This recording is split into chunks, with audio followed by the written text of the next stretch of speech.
সব দিকে 80% আমরা লস করছি। আমরা 20% নেই ব্যবসা করে আমরা কতদিন চলতে পারব? প্রতি বছর ঈদকে সামনে রেখে কয়েক লাখ লোক ছুটত কলকাতায় কেনাকাটা আর আনন্দ ভ্রমণ শেষে দেশে যখন ফিরত তখন অনেকেরই হাত প্রায় ফাঁকা।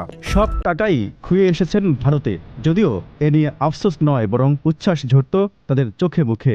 শ্রমে ঘামে নিজ দেশে আয় করা টাকা প্রতিবেশী দেশে উড়িয়ে এলেও এ নিয়ে কোনো আক্ষেপ কিংবা ভ্রুক্ষেপ ছিল না এসব কথিত দেশপ্রেমিকদের।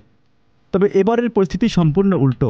২৪-এর ৫ আগস্ট হাসিনার পালিয়ে যাওয়ার পর থেকেই বাংলাদেশের মানুষ ভারত বিরোধী। কোনো কোনো ক্ষেত্রে এই বিরোধিতা রূপ নিয়েছে বিদ্বেষে। ফলে ভারতীয় পণ্য থেকে মুখ ফিরিয়ে নেওয়ার পাশাপাশি বন্ধ হয়েছে ভারতগামিতাও, আর তাতেই ধস নেমেছে কলকাতার ঈদ বাজারে।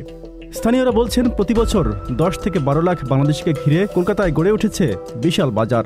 শহরের অন্তত ২ কিলোমিটার এলাকা জুড়ে এসব মার্কেট থেকেই কেনাকাটা করতেন বেশিরভাগ বাংলাদেশি। কেবল কাপড় চোপড়ই নয়, হোটেল, পরিবহন থেকে অন্যান্য খাতেও এখন চলছে ভয়ঙ্কর অচলাবস্থা। ইতিমধ্যে বন্ধ হয়ে গেছে অনেক দোকানপাট, কেউ বা পেশা পরিবর্তন করে বেঁচে থাকার চেষ্টা করছেন। কিন্তু স্থানীয়রা বলছেন, কলকাতায় বাংলাদেশিরা না এলে পেশা পরিবর্তন করেও লাভ হবে না, মরতে হবে না খেয়ে। Z news, Dhaka.